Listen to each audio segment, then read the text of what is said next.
being at home with your children, enjoying a nice family dinner. And while you're enjoying this dinner, you're thinking that today is such a good day. Today we have food on the table, my kids are able to eat, and that is something that gives you so much peace because life has just been so hard. And while you're enjoying this dinner and you're thinking and laughing and you're talking about your day, you're interrupted by a knock on the door. And so you get up and you go to the door, and on the other side of the door is your worst nightmare. You see, these men, they've been there before, and again, they're debt collectors. Now, every time they came, you didn't have what it was that they needed. And so you would beg, and you would plead, and you would say, I need more time. And this time, they would look at your children while they're enjoying dinner, and they would say, if you can't pay your debt, then we're just gonna collect your children as slaves. And just the thought of that makes you so sick to your stomach because to you, that's a death sentence. And in that moment, you become desperate. You see, we all have something that we are desperately fighting for. For the widow woman, it was her children, because that's all she had. For you, it is whatever thing that keeps you up at night. But what I love about this story is that when her back was against the wall, she began to strategize. She went to the prophet Elijah. I call him my coach. She went to Coach Elijah. I'm gonna call him Coach Tiffany. She went to Coach Elijah, Coach Tiffany. And she said, they are gonna take my children, and I don't know what to do.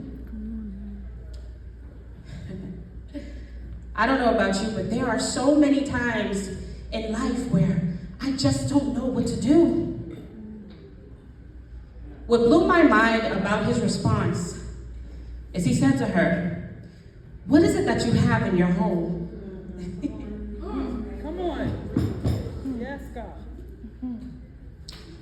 And she says, I don't have anything. She didn't even recognize the value of what she had. And then she probably thought about her children and she said, but I have some oil. She questioned her value. How many of us question your value? How many of you question your worth? How many times are you going to question the gifts that God has placed inside of you? Come on. Everyone say, I need a coach. I need a coach. You see, Elijah, he gave her the strategy. He said, go and find your neighbors and find your friends and get as many jars as you can and pour.